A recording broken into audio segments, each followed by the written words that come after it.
Romantic love is a gift. What does that look like? And how does that work? Have you ever thought of that? Well, since I'm married to you, yes, I've thought about it quite a bit. Okay, you better have. Some people think that human beings discovered the romantic all on their own, and they just run the show themselves. They navigate it themselves. So what does that say?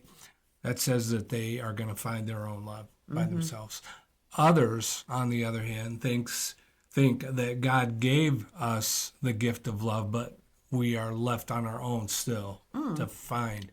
So he gave us the idea of love, but we are depending upon ourselves to navigate it for ourselves. And the same thing, we have to find our own. Wow, that sounds kind of lonely. Oh yeah, don't recommend that. No.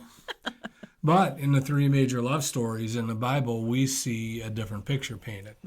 What do we see there? We see that God brought each person, each man in this instance, the bride that he intended for them. Yeah.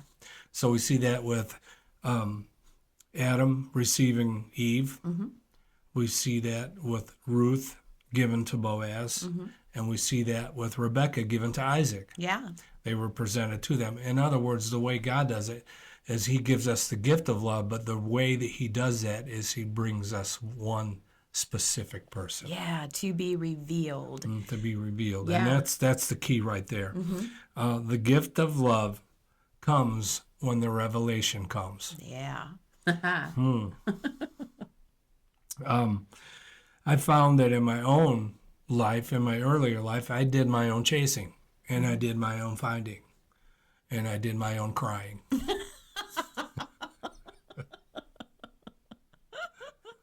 So sad. So flippin' sad.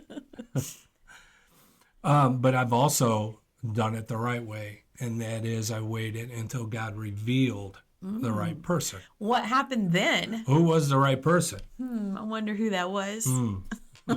No more crying. No more crying. No more. There's been no more crying in that. So that is the biblical way to do it. It's clear.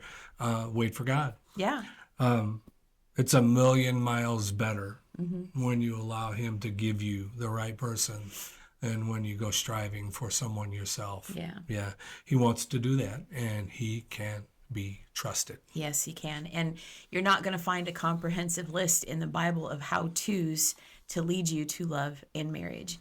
But like Gary said, you are going to find stories, and we suggest read the stories. It's not that it's a pattern that you're going to follow specifically, like go wait at the well until the servant shows up. That's not it. It's that you're paying attention to the nature of a good father who aligns every step that leads you to that person and brings revelation. So in each one of those stories, you're going to see the same things that expose or show you the nature of your father, who is a good father. So in that, know that in the Garden of Eden, God gave the desire for a spouse, an exclusive relationship, that desire that you have for an exclusive relationship to last until death parts, that was given in the garden to Adam, and he provided Eve. He continues to do that today. Those desires burn on us. And at the same time, if we ask, and choose faith to wait for him, he's going to do a same kind of presentation through revelation. So I think some of us have forgotten this. Some of us have never been taught this because the church has yet to teach the God of the romantic that he can be trusted like this. And I think the coolest part about it is his providence. Makes a story so enchanting and unbelievable. So God has set us apart, Gary and I, to help you guys find his ways in the romantic, which is, it's anti-cultural, Gary. Oh, yes. We've been called to do the hard things. But for that purpose, so that his heart would be thrilled and your heart would be thrilled too, we're glad to do it. So I do want to encourage you guys, visit godoftheromantic.com and check out some of the blogs that are there and some of the books, and join us, stand with us in this Reformation for the romantic. We'll check you out next week. Okay, bye.